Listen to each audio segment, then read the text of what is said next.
Airport security shoved a commander out of the boarding line. Hours later, the next flight carried only one name on the manifest: theirs. He kicked a young boy in uniform's shadow, sending him crashing headfirst onto the marble floor. Subscribe if you believe no child should ever pay for another man's arrogance. Back in line. The words cut through the noise of the terminal like a sudden crack of thunder. Officer Dax Mercer stood stiffly behind the security checkpoint, his right hand resting just above his utility belt, fingers twitching with authority he didn't truly earn. His voice had been louder than necessary, drawing the attention of nearby passengers. His eyes narrowed on the boy in front of him, 16, maybe 17, who had stepped just slightly outside the roped-off queue to tie his untied sneaker. Aaron Stroud, startled, rose to his feet and quickly adjusted the strap on the duffel bag slung across his shoulder. "Sorry, sir," he said politely, avoiding eye contact.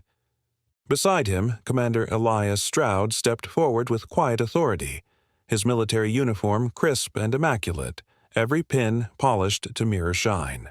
The kind of uniform that spoke without words, discipline, service, earned respect. But for Dax Mercer, it did the opposite. It mocked him. Elias placed a calming hand on his son's back. He meant no harm. "Let's keep things moving." Dax's lips curled, a smirk tugging at one corner. "You think your stripes make you untouchable?" he shot back, voice dripping with disdain. Passengers in line turned their heads. A few exchanged hushed whispers. The air shifted, no longer the sterile bustle of routine travel, but something taut, electric. Elias remained calm, his stance firm but respectful. He understood moments like this. The military taught him how to manage confrontation without feeding it. But this wasn't a battlefield. It was supposed to be a peaceful trip, a promise kept to a son. "I'm asking only for professionalism," Elias replied. His tone was steady, low enough to diffuse, yet clear enough to be heard. "Let's not escalate a simple misunderstanding." But Dax had already taken a step forward, his boots thudding against the tile as if the sound alone could press his authority. His eyes flicked between the boy and his father. Something in Elias's voice, its calmness, its lack of fear, irritated him more than anger would have. Aaron felt the tension and instinctively moved slightly behind his father. "It's okay, Dad." "Let's just go," he murmured. Dax wasn't done. "You military types," he sneered, ignoring the small murmurs spreading behind him. "Always walking around like the rules don't apply to you." Elias's jaw clenched, but his voice remained even. "I served to protect those rules, including yours." Dax's expression twisted into something darker. His hand moved to his radio, not to call for help, but as a gesture of threat. A performance. The surrounding queue had all but stopped now. A few travelers had pulled out their phones, not overtly, but enough to catch flickers of movement. The tension had bloomed into something ugly. Everyone could feel it. The invisible war between pride and principle, ego and restraint. Elias stood tall, his presence commanding without needing to raise his voice. His eyes locked with Dax's. "Let my son pass through. We've cooperated, there's no reason to delay further." But Dax wasn't listening. His ears were full of imagined slights and suppressed resentment. He didn't see a father and son. He saw a decorated man reminding him of everything he hadn't accomplished. "You're not in charge here, Commander," Dax said, his voice raised now, the edges sharpened for effect. "This is my checkpoint." "You don't bark orders here." Aaron took a nervous step back, bumping into the stanchion rope. The duffel bag slipped slightly from his shoulder. Dax's eyes snapped to the movement, and without thinking, he stepped forward and extended a hand to block the boy's path, his palm flat, a signal not of assistance, but denial.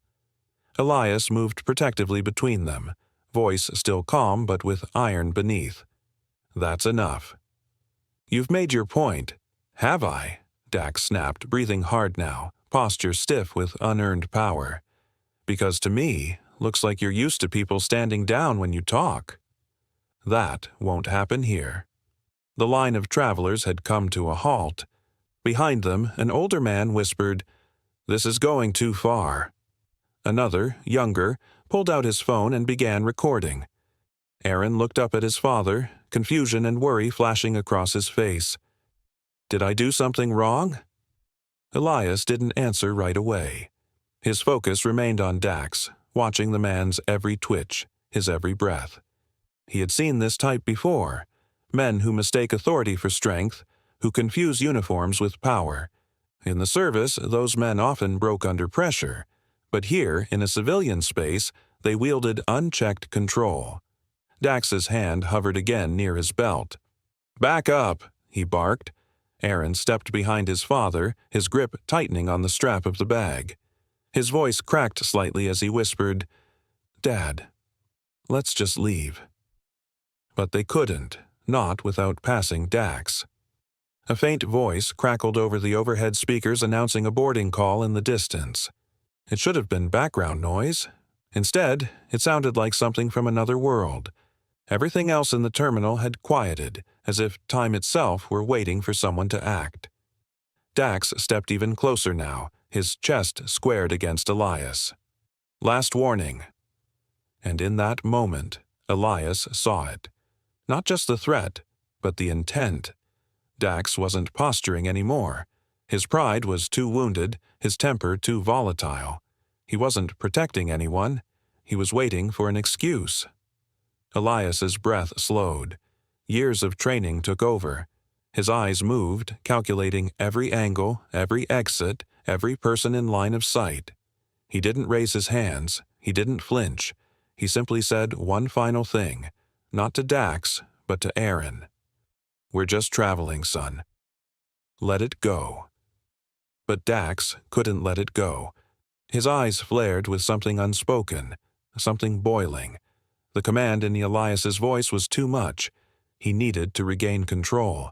He needed to remind the world who was in charge, here, now, at this checkpoint. He reached for his radio again, not to de-escalate, not to report a problem, but to escalate it. As his thumb hovered over the button and the whispering crowd around them drew sharper focus, Elias realized something had changed. A single moment of misjudged pride was about to spiral into something no one could walk back from. In that moment, arrogance met authority, and neither realized how far the consequences would reach. "Back in line." The sharp voice cracked through the air like a whip, cutting across the hum of Brantwell International's morning crowd. Aaron Stroud barely had time to register the command. He had stepped just inches outside the line, tying the loose shoelace on his right sneaker. The teenager straightened instinctively, glancing toward the source of the voice. It was Officer Dax Mercer, his posture puffed with authority, eyes narrowed with something darker than protocol. Aaron mumbled an apology, his voice quiet but sincere. "Sorry, sir." That wasn't a request," Dax interrupted, stepping forward, his tone rising. "You're holding up the process." From beside him, Commander Elias Stroud turned. His presence alone held weight, upright and composed in his military-issued coat. His hand rested calmly on his son's shoulder, a gentle anchor. "There's no need to escalate," he said, voice measured. "He's just a boy." But Dax wasn't interested in reason. His smirk curled into something bitter. "Is that how it works? Flash a few medals and you get to play above the rules?" His eyes flicked to Elias's uniform, the name tag, the bars of service. Contempt bled through every syllable. Elias didn't rise to the bait. "We're just traveling," he replied. "Let it go." That single phrase, spoken with calm finality, struck Dax like a slap. Something shifted in his eyes, a spark of humiliation, quickly masked by arrogance. He couldn't control the room with his words, so he reached for control another way. He raised a hand and gestured sharply to a nearby guard. Joel Tanner, younger, unsure, and clearly out of his depth, approached from the side. His eyes darted between Elias and Dax, confused but compliant. "Code 73, Dax said flatly, never taking his eyes off Elias. Passenger, non-compliance. Isolate and prepare for restraint, Joel hesitated. Sir, that's a... Did I stutter? Dax barked. Aaron's heart pounded as he took a step back, instinctively moving closer to his father. Dad, what's happening? Elias raised a protective arm in front of his son. This is unnecessary, he told Dax. You're reacting to pride, not procedure. Walk it back before this turns into something it shouldn't. But the warning in his voice only deepened Dax's resolve. The crowd around them began to slow, eyes turning toward the confrontation. A couple of phones rose cautiously, thumbs poised over record buttons. The hum of routine faded into a tense stillness. Then Dax moved. Without warning, he grabbed Aaron by the arm and shoved him hard toward the metal barrier that separated the screening lanes. The act was sudden, violent, driven more by spite than control. Aaron stumbled, his foot catching against the edge of a post. The momentum was too much. His body twisted, and his head struck the sharp corner of the metal divider. The sound, metal meeting skull, rang out louder than any voice. And then everything stopped. Aaron collapsed instantly, his limbs crumpling beneath him. His head hit the ground with a dull, final thud. The duffel bag he had carried slid a few feet away, forgotten. For a moment, the terminal held its breath. Even Dax's smug expression froze. Elias's world narrowed to a point. He was on his knees before he even realized it, cradling his son's head, voice cracking with disbelief. Aaron, look at me. Stay with me. There was no response, just the soft trickle of blood from beneath Aaron's hairline, staining the floor tile inch by inch. Medic! Elias roared. His voice, once used to command squadrons, now pleaded with the air. Someone get a medic! Joel stood frozen, pale as ash, hands trembling as he fumbled for his radio. His words stumbled as he spoke into the microphone. Medical emergency at Gate D. Screening checkpoint. We need assistance. Head trauma. People began to shout. The cameras were recording now. Some passengers gasped, others covered their mouths in horror. A woman screamed for her child to look away. A man in a business suit stepped forward but was pushed back by arriving security officers. The chaos swelled quickly. More guards poured in, but instead of helping, they moved on instinct, protocol overriding humanity. They formed a wall, pushing back the crowd, circling the scene. A pair of medics rushed through, kneeling beside Elias and gently pushing him away. Sir, we've got it from here. He's my son, Elias said, his voice hoarse, resisting. Sir, please.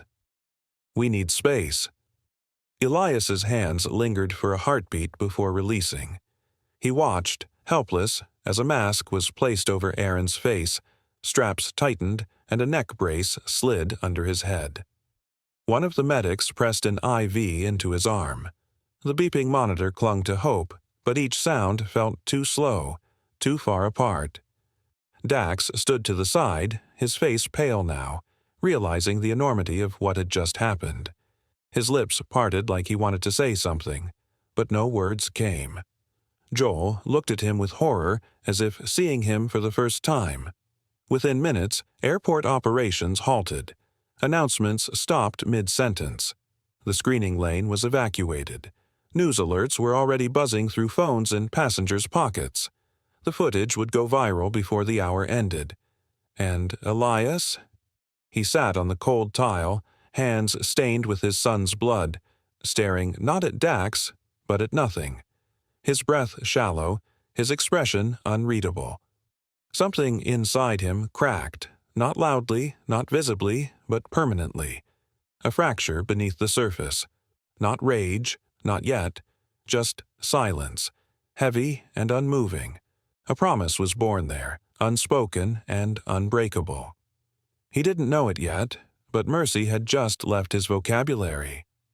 The door to the trauma bay slammed open as medics wheeled Aaron in at full speed, a crimson trail marking the floor behind him. The fluorescent lights of St. Ryland's Trauma Center flickered faintly overhead, casting a cold, sterile glow over the controlled chaos. Teenage male, blunt head trauma, loss of consciousness at the scene, a paramedic shouted as doctors and nurses surrounded the stretcher. Elias Stroud followed close behind, his boots echoing with each heavy step, his face ghost pale, eyes locked on his son's bloodied forehead. He tried to stay close, to speak, to do something, but a nurse intercepted him with raised palms. "Sir, please, you have to wait outside." Elias didn't argue. He simply nodded, his mouth too dry to speak, and backed away, fists clenched, jaw locked tight enough to crack. The trauma doors closed in front of him with a soft hiss, separating him from the only thing in the world that mattered. Time broke apart after that. He sat in the harshly lit waiting room, motionless. The world moved in muted tones. The click of shoes against tile, the low murmur of medical jargon, the rhythmic beep of heart monitors somewhere beyond the walls.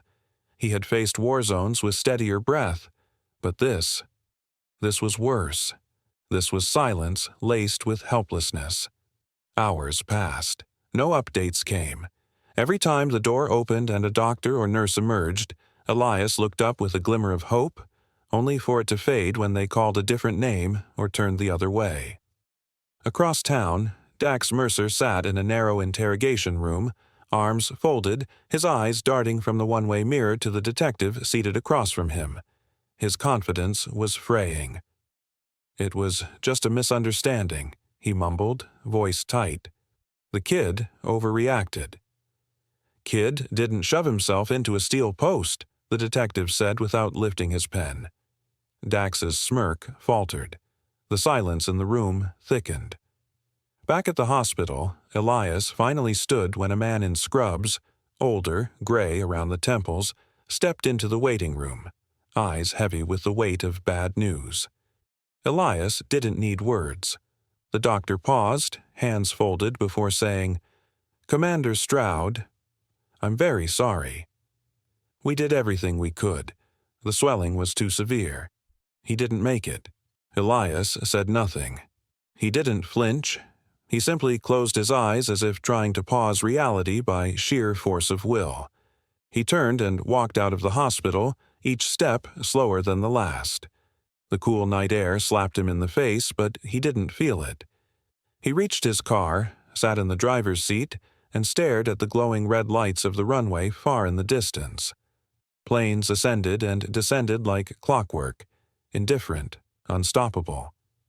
Aaron's voice echoed in his mind, soft and unguarded. "Will we see the fighter jets, Dad?" And then laughter, his son's laughter, free and untouchable. Gone. Elias gripped the steering wheel so tightly his knuckles went white. He didn't cry. Not yet. There was no room for that. Meanwhile, at Brantwell International, a crisis meeting was underway in a private boardroom with soundproof walls and grim expressions. The airport's chief administrator, Franklin Durrell, paced the room as the legal advisor, Darren Heil, tapped at his tablet. "We're calling it a procedural miscommunication," Darren stated. "The guard will be placed on leave. We'll offer the family a settlement, quickly, before this gets press." "It already has," muttered a junior administrator from the far end of the room. He turned his laptop around. Local news. Airport altercation leads to critical injury. The article didn't name names, but it didn't need to. The board fell into a tense silence. "We restructure," Franklin said finally. "Clean house if we must." "We can't afford a lawsuit." As the group debated damage control, Elias sat in the silence of his car, the glow of the dashboard washing over his face. The weight on his chest felt immovable, like his own ribs were holding grief hostage. His fingers moved slowly to the center console. From inside, he pulled out his phone. He scrolled to a number labeled Only Maddox. It rang twice before a gravelly voice answered. "Elias?" "I need access," Elias said, voice steady but empty. There was a pause. "To what?" Elias stared at the blinking runway lights, his reflection fractured in the glass. "To a manifest." There was silence again on the line. a colder kind. "Whose flight?" Captain Maddox asked. Elias closed his eyes. "Theirs." The security footage was brutal in its honesty. The moment Aaron stumbled back, the slow collapse of his body, the sickening sound of skull against steel, it played on repeat, echoing in the quiet confines of Elias Stroud's home office. The lights were dim. The air was still, stale with sleeplessness and grief. The commander sat motionless in his chair, the pale blue light of the monitor illuminating his face like a ghost's reflection. His fingers gripped the arms of the chair, knuckles white, yet his expression was unnervingly calm, the kind of calm that only forms when sorrow hardens into something colder. He didn't blink as the scene looped again, and again, and again. On screen, Dax Mercer's face remained frozen in that frame, a smirk twisted by adrenaline and unchecked authority. Elias leaned in closer, as if memorizing every feature, every tick, every blink, every cowardly flinch that came after the damage was done. The video had come to him anonymously just hours earlier. A small envelope slipped through the gate slot of his home. No return address, no note, just a flash drive with a red sticker on it, marked only by a single letter. K. When he plugged it in and saw the file, he expected denials, blurred footage, excuses, but what he received was the raw feed, uncut, unedited, absolute. It was the kind of evidence that couldn't be buried, and whoever sent it knew exactly what they were doing. He clicked pause. The freeze frame caught the moment Aaron's body collapsed, knees buckling, the duffel bag still half wrapped around his shoulder. Elias stared at it. His throat ached, but no tears came. Not any more. A chime interrupted the silence. His phone lit up with a message from Maddox. "Names confirmed. Flight scheduled, 0800 hours, private hangar, Manifest, Mercer, Tanner, Vale, Heil, Ruddick." Elias's eyes moved slowly across the list. He didn't recognize all the names immediately, but he knew what they stood for. Cowards, enablers, men who shook hands behind closed doors while his son bled out on airport tile. His thumb hovered over the contact list on his phone. He scrolled past old names, familiar call signs from his past, dusty with time and silence. He stopped at one, then another, then another. He hit call. No small talk, no greetings, just the mission. "I need a favor." Each man responded the same way. When and where. By midnight, Elias's living room table had transformed into a war room. A rolled-out aerial schematic of Brantwell's private airstrips lay beside Aaron's school photo, now framed in cracked glass. Tactical markers dotted the diagram. Flight paths, blind zones, refueling checkpoints. Every detail was being planned with military precision. Captain Lorne Maddox joined him not long after, slipping through the side door with his usual quiet stride. His beard was graying now, his posture a little slower than Elias remembered from their field days, but his eyes held the same steel. "Are you sure about this?" Maddox asked, folding his arms as he scanned the layout. Elias didn't look up. "I wasn't sure when I left the uniform. But I'm sure now." Maddox pulled out a chair. "We've got clearance for Hangar 14. Older jets, easier to repurpose. I've already filed a maintenance override. They won't notice the reroute until after takeoff." Elias gave a small nod, tapping the manifest with 2 fingers. "I want them isolated. No civilians. No collateral. You're not talking about justice," Maddox said carefully. "You're talking about consequence." For a moment, Elias's jaw tightened. The silence stretched. "I buried a boy who never got the chance to see the air base I promised him," he said softly. "I buried a future. They buried the truth. We're not the same." Maddox said nothing more. At 0300 hours, Elias walked into his garage and opened the locked storage unit beneath the workbench. Inside were remnants of another life. Field manuals, encrypted radios, a weather-worn sat phone, and a small silver frame. He picked up the photograph within it. Aaron, at age 8, wearing his father's flight jacket, sleeves too long, grinning like the world belonged to him. He folded the photo once, carefully, and slid it into the inner lining of his jacket. By dawn, Elias stood at the edge of the runway, wind tugging at the collar of his coat. The sky was painted in strokes of gray and steel. Engines roared in the distance as aircraft prepped for morning departures. Brantwell International was waking up, unaware that its foundations were about to tremble. "Commander," Maddox said beside him, handing over the final clearance badge. "They'll board in an hour." Elias nodded once, eyes locked on the hangar across the tarmac. His voice, when it came, was as cold and clear as the morning air. The next flight wouldn't carry cargo, civilians, or passengers. It would carry the weight of retribution. The first burst of sunlight spilled over the tarmac as Flight ZR-104's engines growled to life. Inside the dim interior of Hangar 6, Elias Stroud moved like a man with purpose carved into his bones. Every motion was deliberate, every breath measured. He stood over the terminal console in the service bay, the pale blue glow of the screen reflecting off the creases in his weathered face. The manifest blinked once before updating. The new entry replaced 5 scheduled names with one. S.T.R. Elias Stroud. He didn't blink. He pressed execute. Across the tarmac, the chartered aircraft waited in its assigned bay, cleaned, fueled, and prepped for what the airport believed was a maintenance test flight. It wasn't. Hidden behind the layers of flight data, Elias had inserted a custom navigation subroutine. The destination wouldn't raise alarms. It would resemble a standard detour for engine diagnostics. Only someone with clearance and deep aviation knowledge could spot the anomaly. And no one here would be looking.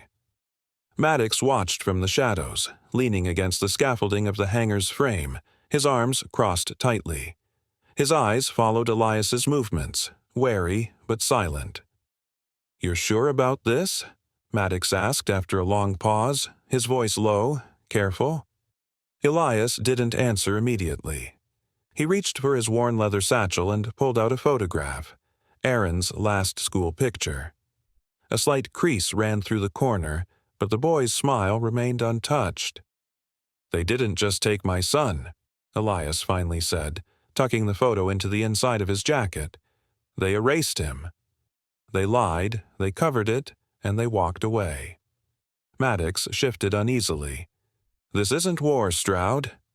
These are civilians." "No," Elias said coldly, his eyes locked on the aircraft through the slatted window. "They stopped being civilians when they chose to protect themselves instead of the truth." Outside, the airport buzzed with the indifferent rhythm of a new day. The hum of golf carts, the shuffle of luggage, the clicking heels of passengers, all unaware that the very heart of their operation had been quietly infiltrated.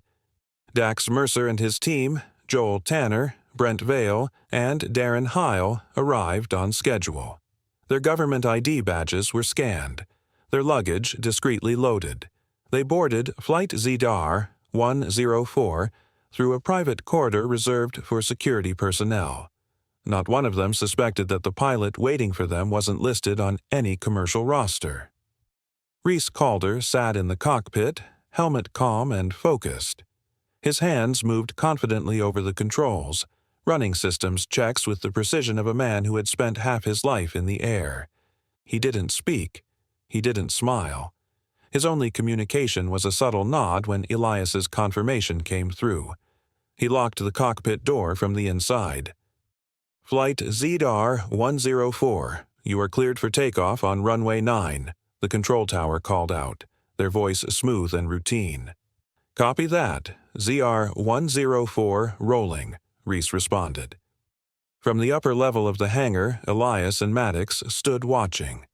The jet turned slowly from its gate, wheels squeaking against the painted lines, tail slicing through the early morning mist like a knife. The aircraft passed within 300 feet of them, close enough for Elias to see the silhouettes of men inside. "They don't know," Maddox muttered. "They really don't know what's happening." "They will," Elias said. The roar of the engines intensified as the plane taxied into position. A sudden gust of wind swept through the hangar's open panel, rustling loose papers on the control desk. Maddox turned his face from the dust, his eyes narrowing. He looked at Elias one last time. "You don't have to do this." But Elias didn't respond. His gaze remained fixed on the aircraft now lining up on the runway. "They made a choice that took my son's life," he said softly, more to himself than anyone else. "Now I'm making mine." The plane surged forward, wheels grinding against the tarmac until it lifted, suspended briefly in perfect stillness before climbing into the sky. It banked left, shimmering in the sunlight, then disappeared beyond the clouds. Maddox let out a slow breath, tension leaking from his shoulders. Elias remained still, unmoving, eyes skyward as if he were watching not a jet, but the ghost of something once whole. The hangar behind them fell into silence. Not the silence of peace, not the silence of ending, but the silence of something beginning, something irreversible. And for the first time since the incident, Commander Elias Stroud allowed himself to breathe. The intercom crackled with static, sharp and sudden, slicing through the quiet hum of the cabin like a blade. Dax Mercer's eyes flicked upward from the seat in front of him. His fingers, resting on the armrest, twitched. Something about the sound felt off, wrong. He had flown enough times to know the usual rhythm of cabin announcements, the practiced calm of flight crews. But this wasn't that. Then came the voice. "Good morning, gentlemen," it said, steady, unhurried, unmistakably composed. Dax froze. He knew that voice. Every syllable rang with precision, with restraint that hinted at something colder beneath. His throat tightened as recognition slammed into his chest like a fist. "Commander Stroud here." Brent Vale, seated across the aisle, dropped the pen he'd been fiddling with. It clattered to the floor unnoticed. Joel Tanner's face drained of color. Darren Heil shifted in his seat, confusion morphing into dread as he leaned forward. Dax's hand shot to his lapel mic out of reflex, only to remember this wasn't standard security protocol. There were no teams listening, no protocols, only silence, and that voice. "You're on the wrong plane," Elias said next, voice calm as a surgeon's scalpel. "And this isn't your conference." The air inside the jet thickened. For a moment, no one moved. Then the men all turned sharply toward the front of the cabin as one, a single thought blazing through their minds. The cockpit. Dax was the first to move. He sprang from his seat and stormed down the narrow aisle, the soles of his shoes pounding against the carpet like gunfire. He reached the cockpit door and gripped the handle. Locked. He banged on the reinforced panel with the side of his fist. "Open this door," he shouted, his voice cracking under pressure. "I said open it now." Inside, there was only stillness. Then another voice, this one unfamiliar, deeper, older. "Orders are sealed. Destination secure." It was the pilot, Reese Calder. Dax didn't know the name, but something in the way he spoke sent a chill through him. It was the voice of a man who didn't care for negotiation, a voice that followed orders with unwavering loyalty. Dax slammed his fist again against the door. "Who gave you those orders?" But there was no reply. Behind him, the others rose to their feet, gathering in the aisle. Brent's forehead glistened with sweat. Darren reached for his phone, only to frown as the screen displayed no signal. Joel stared at the cockpit door as if willing it to open. "What is this?" Brent asked, his voice faltering. "Is this some kind of scare tactic?" Dax didn't answer. He pressed his ear to the door, trying to pick up any sound from within. But instead, it came from above, soft and slow, like a whisper leaking through the ceiling vents. It began as a faint static hiss, then sharpened into a voice. Not Elias's this time, but younger, smaller. "Sorry, sir. I didn't mean to step out of line." Joel turned ghost white. Darren looked as if he'd been struck. The sound continued, clearer now. A boy's voice, gentle, nervous. Then the sharp bark of an order. Dax recognized it instantly, his own voice. Harsh, aggressive, the noise of a struggle, the unmistakable clatter of a body falling. "No," Brent muttered, stumbling backward into his seat. "That's not—" The audio feed played Aaron's final moments in full, unedited, uninterrupted, undeniable. Joel dropped into his seat, hands shaking. Darren stood frozen. Brent simply stared at the screen in front of him, though it remained blank. His reflection showed in the dark glass, pale and horrified. Dax backed away from the cockpit door, his jaw clenched so tightly it ached. "He recorded it," he whispered, as if realizing the truth too late. "He had all of it." The realization landed like a stone in the pit of every man's stomach. No more denials. No more shifting blame. The evidence was right there, haunting them, surrounding them. There would be no escape, no spin, no legal brief strong enough to undo what the world would now hear. Elias had waited in silence. Waited while they plotted, while they lied, while they smiled in meetings and signed papers to bury the truth. And now he was the one holding the controls, not of just the aircraft, but of everything. Brent tried to compose himself, speaking with forced calm. "He's trying to scare us. That's all. He won't go through with anything." "No," Joel whispered, barely audible. "This isn't fear."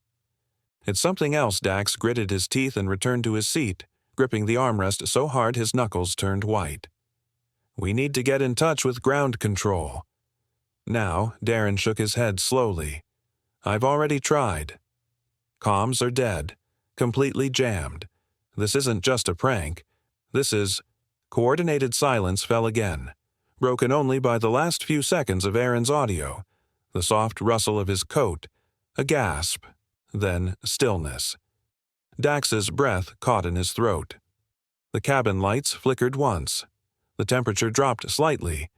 Somewhere in the vents, the pressurized air hissed like a warning. Brent finally looked at Dax, voice tight with disbelief. "Where is he taking us?" No one answered. The flight path, the locked door, the blocked signals, the eerie precision of it all. It was a military-grade operation disguised as a routine flight. And then, from the speaker above, came one final line. This was the flight they never should have boarded. The moment the jet veered off its original path, a ripple of confusion struck the Brantwell International Control Tower. On the radar screen, Flight ZR-104's trajectory blinked once, then disappeared entirely. Controllers exchanged uneasy glances as they scrambled to re-establish contact. Multiple hails on emergency frequencies returned only static. One operator furiously reset the transponder system, but it was no use. The aircraft was gone, off the grid, invisible. The room, usually filled with casual chatter and routine commands, fell into sharp silence. This wasn't a mechanical glitch. It was deliberate. Miles away, in a dimly lit command room hidden behind layers of retired airfield infrastructure, Commander Elias Stroud sat alone, his back straight, eyes focused, hands folded tightly in front of him. Before him, a wall of monitors projected the interior of the jet, each angle captured from hidden surveillance points embedded days earlier. The cabin feed showed Dax Mercer pacing frantically, his composure unraveling with every passing second. The others, Joel Tanner, Brent Vale, Darren Heil, clutched their seats, whispering hurried theories, all of them wrong. Elias watched in silence. His face was unreadable, carved from stone, but behind his gaze, pain simmered like a dormant volcano. He didn't blink as Dax stormed toward one of the overhead cameras, shouting into it. "Turn this plane around," Dax screamed, his voice shrill, almost cracking. Sweat gathered at his temples. "This is illegal. Do you hear me, Stroud?" The commander leaned forward slightly, his jaw tightening. A moment later, his voice emerged through the aircraft's intercom system, calm, low, and firm. "You watched my son die and lied to protect yourselves," Elias said, his words slow, deliberate. In the cabin, the men froze. Joel's lips trembled. Dax turned pale. "I gave my life to serve people like you." The words echoed through the steel-bellied fuselage like a verdict. Silence followed, deep and suffocating. Dax's mouth opened, but nothing came out. Brent's fingers tapped anxiously on his armrest. Joel let out a faint whimper, head bowed. Inside the command room, Elias didn't move. He stared into the feed, watching, waiting. Then, in the cockpit, Reese Calder, the jet's pilot and Elias's trusted comrade, flipped a switch on the control panel. The aircraft jolted slightly. In the cabin, the floor tilted beneath the passengers' feet as the plane banked left in a sudden, jarring maneuver. Loose documents fluttered into the air like panicked birds. Coffee spilled. A briefcase toppled. Dax fell against a seat, grunting as he struggled to regain balance. Joel Tanner collapsed into the aisle, clutching the seat leg. "Please," he shouted. "Tell him to stop." "I didn't want any of this." "Shut up," Dax snapped, grabbing Joel by the collar and dragging him to his feet. "You're not helping." But the fear in his eyes betrayed him. His voice no longer commanded respect. It reeked of desperation. Reese's voice crackled through the intercom, this time without emotion. "Destination locked. No override permitted." Brent Vale lurched toward the cockpit, pounding on the reinforced door. "We'll sue. We'll press charges," he bellowed. "This is kidnapping." But inside the command room, Elias said nothing. He simply pressed a button. Through the aircraft's speakers, the faint sound of a boy's voice emerged, soft, apologetic, trembling. "I'm sorry, sir. I didn't mean to step out of line." Aaron's voice. The recording echoed through the cabin like a ghost. Dax's face twisted as if struck. Joel covered his ears and sank to the floor. Brent's breath caught in his throat. Elias's voice followed, calm again, yet sharper than before. "Now I'll teach you what accountability feels like." In the cockpit, Reese adjusted the throttle slightly. The aircraft leveled, but its heading continued toward a blank space on civilian maps, a region stripped of commercial corridors, forgotten by most, but not by Elias. Every variable was accounted for, every second calculated.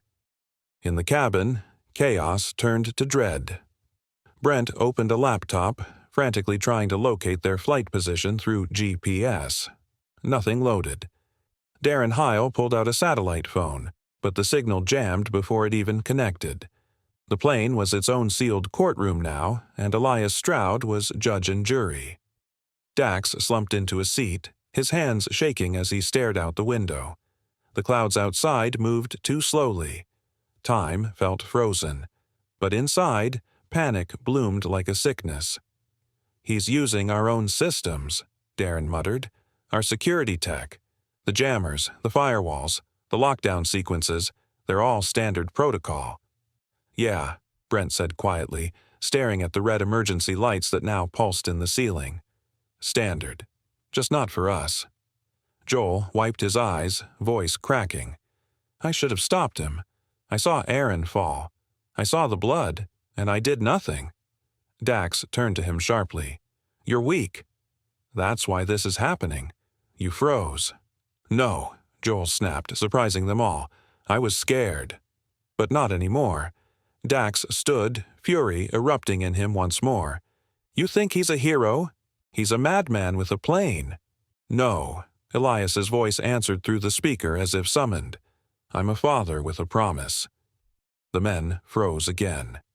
In the command room, Elias stared at the screen, his breath steady now. Around him, the hum of servers and encrypted relays pulsed like a heartbeat. He reached for a small photo tucked beside the monitor, Aaron, grinning wide, holding up a paper plane they'd folded together years ago. Justice, Elias thought aloud, wasn't about punishment, it was about balance. Airport security struck the commander's son during a petty argument, the impact cracking his skull as crowds gasped in silence. They thought it would end there. If you believe every abuse of power must be answered, hit subscribe now. Justice starts here. Brent Vale's hands shook violently as he raised the fire extinguisher over his head and slammed it against the cockpit door with all the strength his aging frame could muster. The metallic clang rang through the cabin, sharp and futile. Sweat poured down his temples, mixing with the dust kicked up by the desperate movement. The door didn't budge. His breathing came in short, ragged bursts, more panic than exhaustion, as he turned to the others.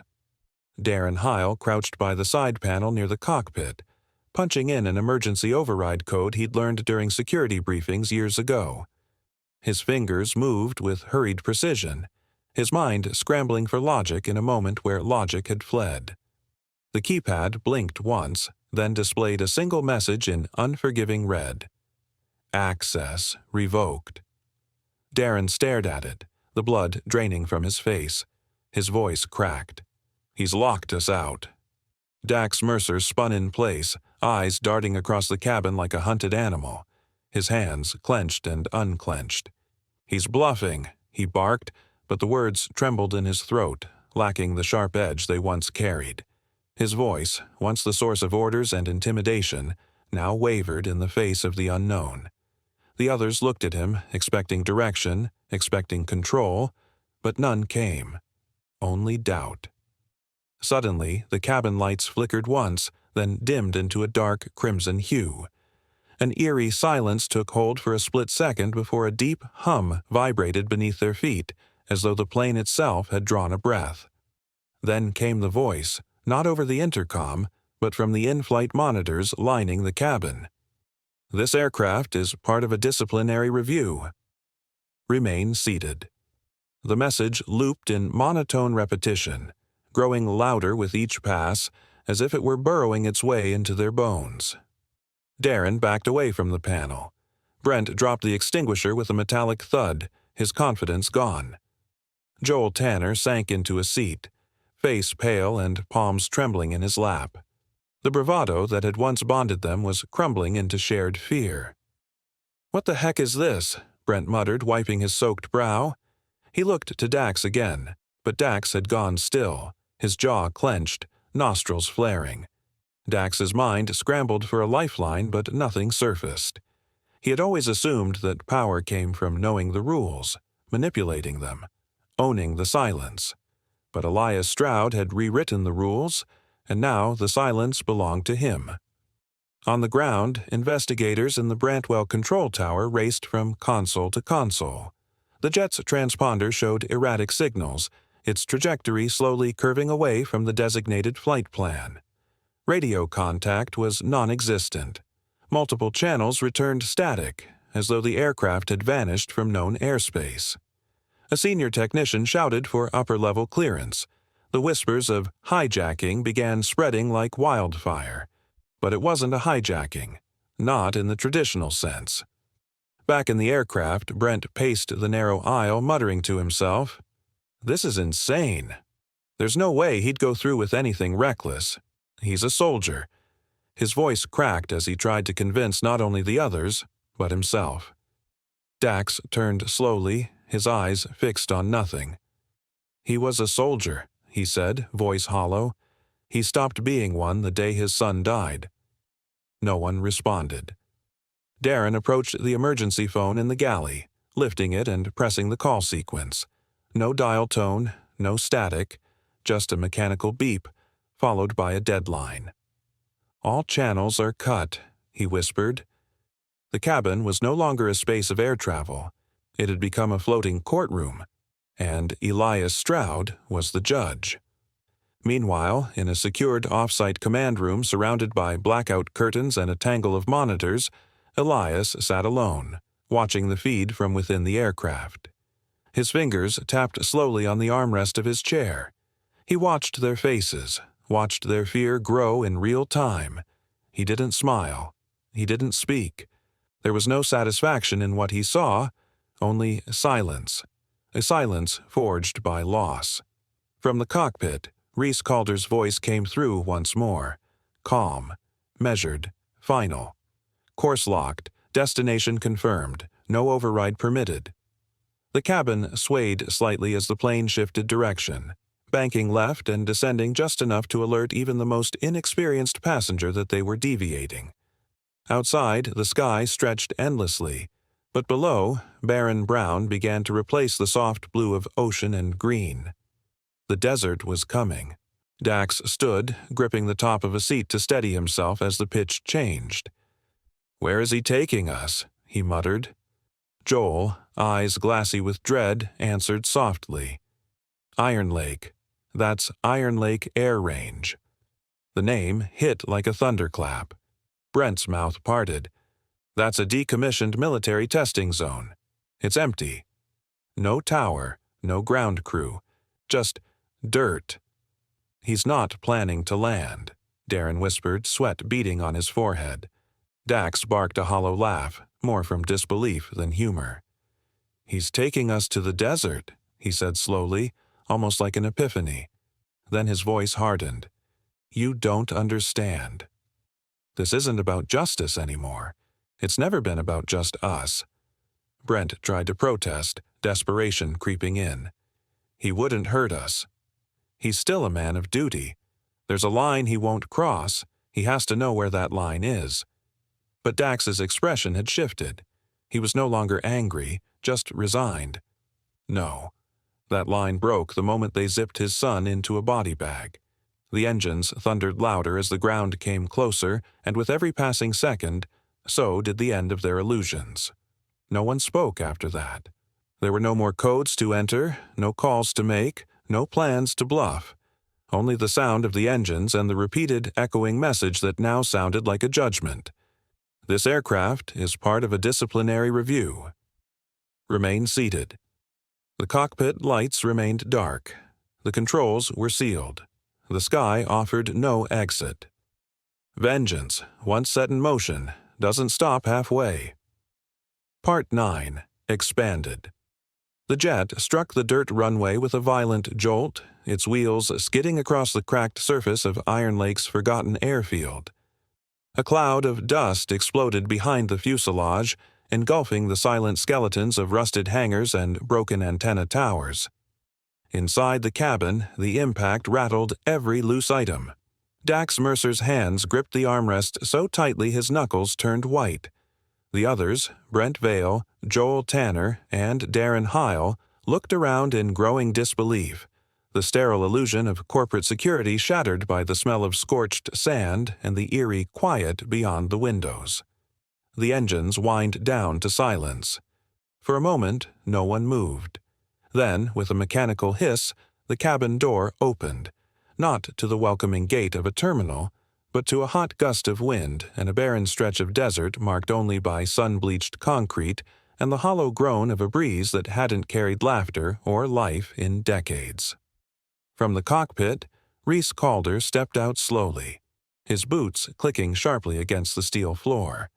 He wore no weapon, no expression, just the grim posture of someone who knew the weight of command. He stopped at the cabin threshold and looked each man in the eye before speaking. "You're to disembark," Reese said coldly, his voice cutting through the tension like a scalpel. Dax hesitated, his heart pounding against his ribs. "Where the hell are we?" he muttered, stepping forward but not yet down. That's when they saw him. Across the runway, walking with measured steps through the rising dust, came a lone figure. Desert fatigues hung from his broad shoulders, the collar stiff and buttoned high. His silhouette was unmistakable, shoulders squared, back straight, jaw locked. Commander Elias Stroud. He did not run. He didn't need to. His presence moved like gravity, undeniable, steady, and pulling every ounce of their fear to the surface. Joel Tanner's breath hitched. "That's him," he whispered almost to himself. "It's really him." Brent Vale, trying to summon the commanding tone of his boardroom, stepped toward the stairs and shouted, "Commander, this has gone too far. You need to stand down. This is unlawful detention, and—" Elias didn't break stride. His boots crunched against the old runway, each step deliberate, like a drumbeat growing louder in the ears of men who had spent their careers hiding behind security badges and polished titles. He stopped 5 feet from Dax, who had just descended onto the tarmac. You remember this place? Elias asked, his voice steady, his eyes locked on Dax's. Dax blinked, confused. His tongue stumbled. No. I've never… What is this? Elias tilted his head slightly, the sun casting deep shadows across the angles of his face. This was where I trained men to protect others. Men who knew what it meant to serve. Men who understood the value of life. He looked past Dax, his eyes sweeping over the others. Today, he continued, it will remind you what protection costs. Without waiting for a response, Elias raised one hand and gave a subtle nod. Reese turned back toward the aircraft and activated something on the exterior panel. With a soft hum, a concealed projector in the jet's fuselage came to life, casting light against the faded metal of a nearby hangar wall. The image that appeared was not official, not polished, just a simple still frame of a boy. Aaron Stroud, smiling in mid-laugh, holding a baseball glove, his eyes squinting in the sun. It was an ordinary image, yet in this place, at this moment, it pierced deeper than any weapon. The men on the tarmac stood frozen. His name was Aaron, Elias said quietly. He was 17. He didn't resist. He didn't raise his voice. He was just tying his shoe. Joel's face crumbled. Brent looked away. Darren's lips parted as if to speak, but no sound came out. Dax stood still, his mouth dry, his thoughts scattering like the desert wind around them. Elias stepped forward once more, close enough now that Dax could see the lines in his face, etched not just from age, but from pain, carved deep and recent. "You took my son from me," he said, voice lower now, more personal. "You took him because your pride couldn't handle a calm answer. Because your authority meant more to you than his life." Brent stepped in, panicked. "We didn't know. Dax didn't mean…" Elias held up a hand, stopping him. He turned toward the aircraft again and gestured to Reese. Another sequence played. Security footage. Unfiltered. Raw. It showed Dax shouting, Aaron flinching, Elias trying to speak. Then the shove. The crack of metal against skull. The sudden collapse. The silence. Each man watched, their bodies slowly folding under the weight of truth. Darren looked like he might vomit. Joel turned away, covering his mouth. Dax's lip trembled. Elias turned back to them. "One by one, I gathered every piece," he said. "Every lie you signed, every report you falsified, every witness you tried to buy. I wanted to understand how a boy's life became a footnote in your bureaucracy." He looked directly at Dax again. "This isn't revenge." He stepped closer so that only a breath separated them. "It's remembrance." And in that moment, every man on that airstrip knew they were standing at the edge of their own reckoning. His dust-caked face. "I didn't mean for it to happen," he sobbed, rocking slightly, his voice cracking beneath the weight of guilt. "I saw the look on the boy's face. I should have said something. I should have stopped him." Elias Stroud stood motionless a few feet away, arms behind his back, eyes fixed not on Joel, but on the horizon beyond. The sun was dipping, casting long shadows across the cracked concrete of Iron Lake's forgotten airstrip. Behind him, the projection of Aaron's smiling face still glowed faintly against the side of the jet, flickering as if caught between memory and justice. Darren Heil stepped forward next, eyes darting from Joel to Elias, hands out in a desperate plea. "Please," he choked. I was following orders. I signed the confidentiality orders, yes, but I didn't know it would end like this. I thought it would just go away." His voice was shrill, thin, empty of conviction. "You have to understand. We were protecting the airport, keeping the public calm." Elias turned to face him, slow and deliberate. His expression was unreadable, but something in his eyes forced Darren to look down. "You were protecting yourselves," Elias said, each word like the ticking of a bomb. "And you did it at the cost of a child." Darren sank onto one of the steel barrels by the hangar, burying his face in his hands. Brent Vale stepped forward with the smooth confidence of a man used to boardrooms and closed-door negotiations. His tie flapped in the wind, his shoes scuffed from the sand, but his voice still held that oily tone of someone who thought charm could fix anything. "This doesn't have to end badly," Brent said. "We can talk numbers. Settlements, NDAs. You want to bring change, Elias? I can make that happen. I have friends, backers. Just tell me what you want." Elias took one slow step forward. His voice dropped to a near whisper. "What's the price of a child's life, Mr. Vale?" Brent opened his mouth, but no words came. Only the hollow gust of wind filled the silence. Dax Mercer remained still, arms crossed, jaw clenched. His face was pale but rigid, like a dam holding back a flood. His eyes never left Elias. "You think this makes you righteous?" he spat, though his voice shook beneath the surface. "You hijacked a plane, threatened people, dragged us out here like animals. You think this makes you the better man?" Elias didn't raise his voice. He didn't move. He simply breathed in the silence of the desert before replying, "No. It makes me human again." And with that, he turned. Reese Calder, standing near the aircraft's ramp, caught the signal. Without a word, he stepped back into the jet, pressing a concealed panel on the wall. The system inside whirred softly. The red light above the door flashed once, then turned green. Transmission, live feed, confirmed. Back on the ground, the four disgraced men slowly became aware of the truth. What had just transpired, the confessions, the pleas, the projection of Aaron's memory, had all been broadcast live through the aircraft's secured uplink. Internal government oversight boards, media outlets, and aviation watchdogs had received the feed in real time. There was no hiding, no spin, no cover-up. Dax's face twisted in realization. You planned this." Elias didn't turn back. "No," he said. "You planned the lie." "I simply removed the silence. By the time a recovery team tracked the aircraft's signal and reached Iron Lake, the jet was parked quietly near the runway, its engines cool. The men were left behind, stripped not of life, but of legacy. Their careers gone, their reputations obliterated, their names already scrolling across the bottom of news screens. But Elias Stroud and his team were gone, vanished like vapor in the desert wind. Authorities labeled the incident a hijacked demonstration flight, a convenient fiction. But the truth rang louder than any official report. It echoed in courtrooms, in policy changes, and in the hearts of those who had seen the footage. Elias hadn't taken lives.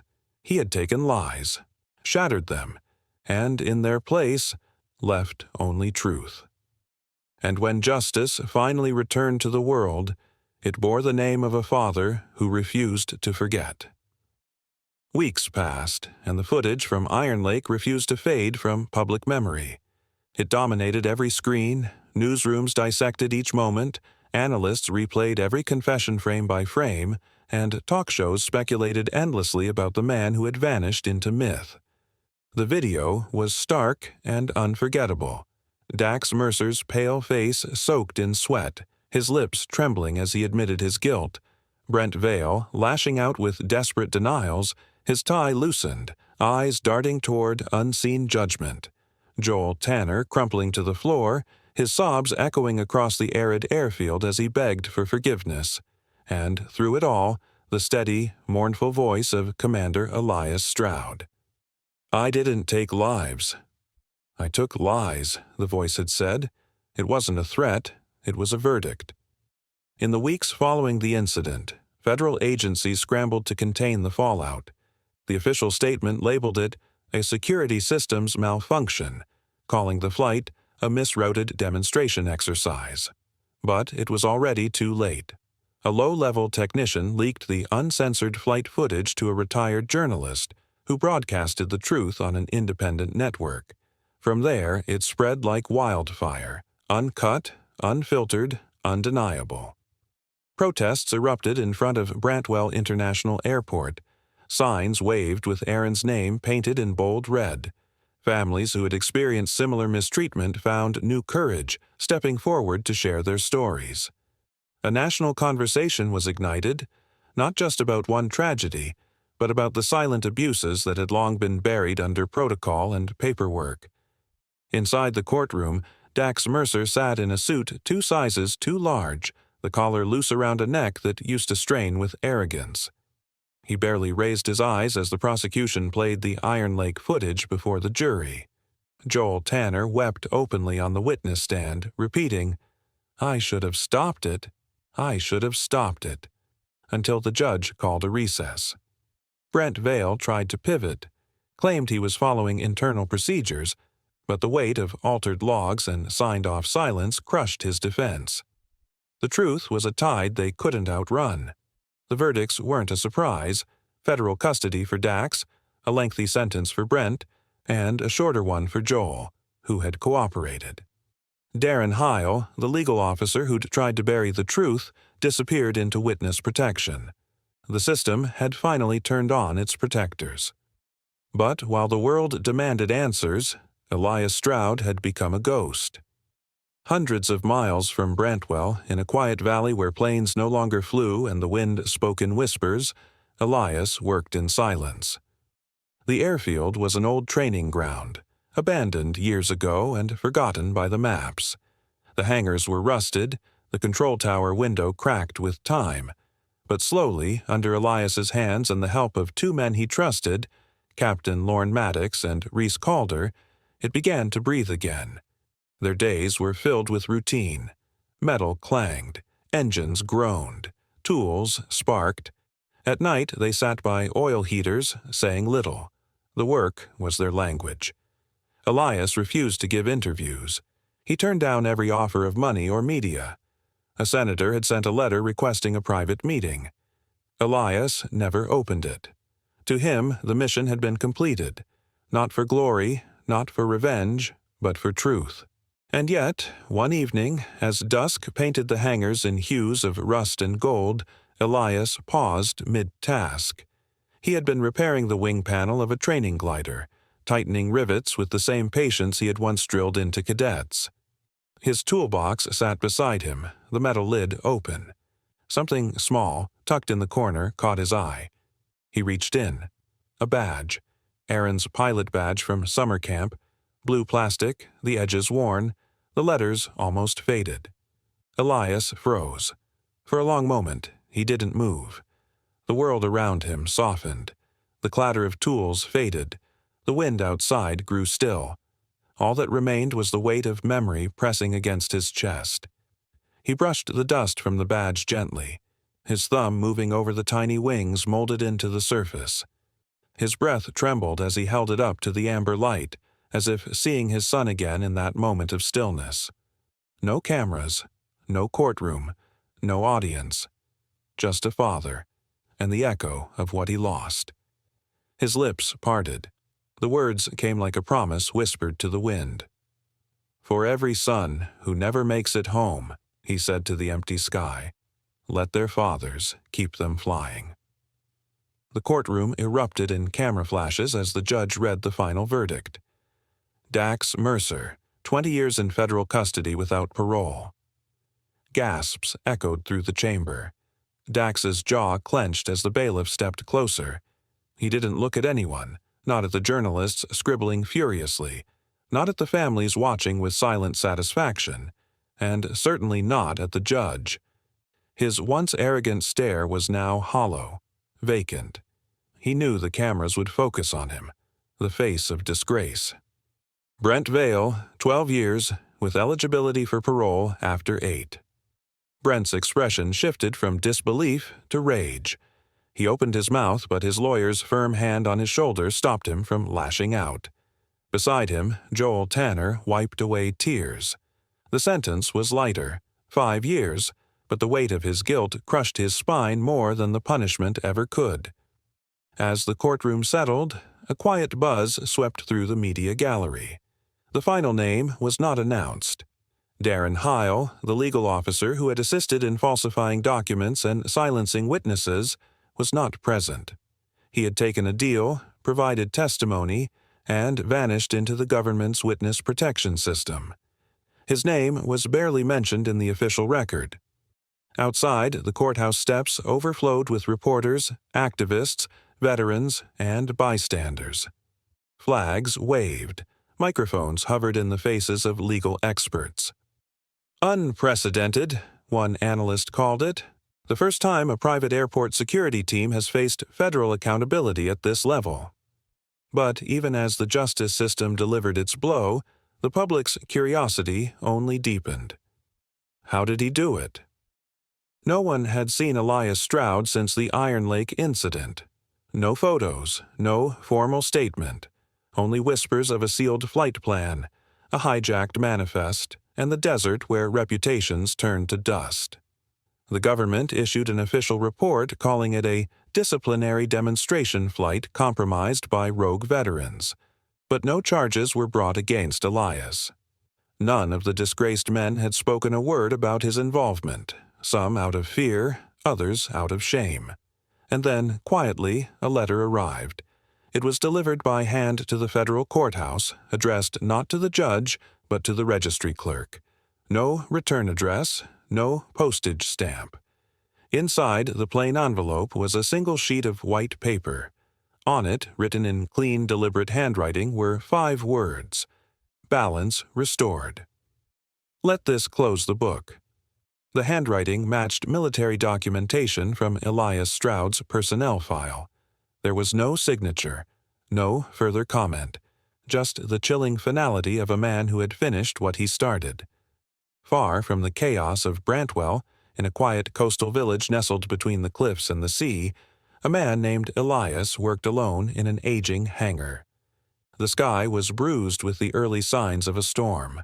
Clouds rolled slowly over the hills, swallowing the light inch by inch. Wind tugged at the edges of the tin roof, rattling it like distant thunder. Elias moved with steady purpose, welding an old wing brace for a decommissioned training jet. Sparks flew upward, dancing in the dim workshop. Behind him, the faint voices of young boys echoed as they struggled with a rusted landing gear axle. He had taken no interviews, accepted no donations. When news vans tried to find him, they were turned away by the locals who had come to respect his silence. They knew he was someone important, someone who had once carried more weight than steel. He never spoke of Iron Lake, never of Aaron. But each morning he placed a single photo beside the workbench, his son, holding a toy jet, eyes full of wonder. And each evening he wiped the frame clean, never letting the dust settle on what mattered. That night, as lightning flashed across the dark horizon, the heavy door to the hangar creaked open. Captain Lorne Maddox stepped in, brushing water from his shoulders. He carried 2 cups of coffee, steam rising like signals into the storm-churned air. Elias looked up briefly, then returned to tightening a bolt. Maddox didn't speak right away. He pulled over a wooden stool and sat beside the fire barrel in the corner. The flames danced gently, their warmth stretching into the shadows. For a while, the 2 men said nothing. Only the storm spoke, rattling shutters, shaking trees, and drumming against the roof. "You could have walked away," Maddox said finally, his voice low and weighted. Elias tightened the bolt one last turn, then set the wrench down. He straightened slowly, his shoulders still broad, but heavier now, like the armor of a man who'd carried something for too long. "I did," Elias said, his tone steady, "but only after walking through the fire." The silence that followed wasn't empty. It was full of memory, full of the things both men had seen and survived. Maddox nodded, staring into the fire. He understood what Elias meant, not just with his words, but with everything he had become. "Sometimes the only way to silence injustice," Elias added, his voice barely louder than the wind, "is to make it hear itself." The unveiling took place under a gray, overcast sky. A year had passed since the Iron Lake incident, but for many the memory still pulsed like a fresh wound. At the heart of Brantwell International's main terminal, just beyond the security checkpoint where it had all begun, a statue now stood, quiet and solemn. A bronze boy, frozen in time, clutched a small travel bag in one hand. His other hand rested at his side, fingers slightly curled, as if he had just waved goodbye to someone he loved. His head tilted upward, eyes gazing at something no longer visible in the clouds above.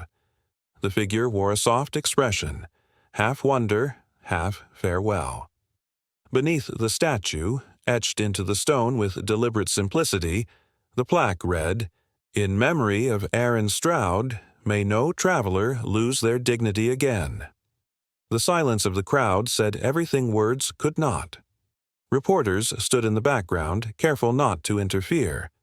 Passengers paused in motion, struck by the sudden stillness of the moment. Among the crowd were veterans, aviators, and civilians who had followed the story since its earliest whispers. Everyone had heard the recordings. Everyone had watched the footage, but now, in the presence of bronze and memory, the truth settled in a new way, heavier, more final. The reforms had come quickly, not because of any noble initiative from above, but because they had to. The aviation world had been forced to look in the mirror. Internal investigations were no longer buried. Security officers now underwent rigorous training in ethical protocol and civilian respect. An independent oversight board reviewed all incidents monthly, and a new officer's oath had been implemented just 3 months earlier. The author of the oath remained anonymous, but those who knew Elias Stroud suspected the truth. The phrasing, disciplined, firm, yet centered on restraint, carried the quiet gravity of a man who had once given commands across airstrips and battlefields alike. That evening, far from Brantwell, the wind whipped dry across the open flats of Iron Lake Air Range. The facility, once forgotten, now bore new life. The hangars had been repaired, the fencing reinforced, and the control tower flickered back to functional light. From above, it looked like a ghost town, reclaimed by will. Elias stood alone at the base of the tower. The desert air stung his cheeks. In one hand he held a small worn badge, Aaron's old aviation pass, the one he used to clip onto his backpack during their father-son airport visits. The metal was scuffed, its lettering faded, but the lanyard still smelled faintly of oil and earth. He knelt slowly, his knees stiff from age and memory, and placed the badge beneath the stone foundation. He pressed his hand against it for a moment, closing his eyes. "You made it here, son," he whispered. "You'll always be here." Footsteps approached from behind. Reese Calder, clad in his usual field jacket and boots, stopped a few feet away, saying nothing at first. He glanced at the control tower, then down at the badge beneath Elias's hand. "They asked again if you'd give a statement," Reese said, voice low. Elias shook his head slowly. "They already have one. It's called a statue." Reese gave a faint nod, unsure if it was meant as deflection or truth. "People still talk about it like it was vengeance." Elias exhaled. "Let them." A pause passed between them, filled only by the howl of wind sweeping across the concrete. Reese studied his old commander for a moment longer, the man who had once planned battle formations now standing with a boy's keepsake tucked beneath stone. Then, gently, he asked, "Do you ever regret it?" Elias didn't answer right away. His eyes followed the horizon, where the sun bled into the cloud bank like ink into water. The sky was wide and empty, yet it didn't feel hollow anymore. It felt like something had finally been returned to it. "Regret?" Elias repeated, his voice quiet but steady. He turned slightly, just enough to meet Reese's gaze. "Only that I didn't teach them mercy before they made me teach them fear." As the engines of a training jet roared overhead, climbing hard into the dusk, Elias stood tall again. The sound echoed across the flats like thunder over stone, chasing shadows into the coming night. He said nothing more, just turned from the badge, from the past, and began walking back toward the hangars. And, for the first time in a long while, the sky didn't feel heavy anymore.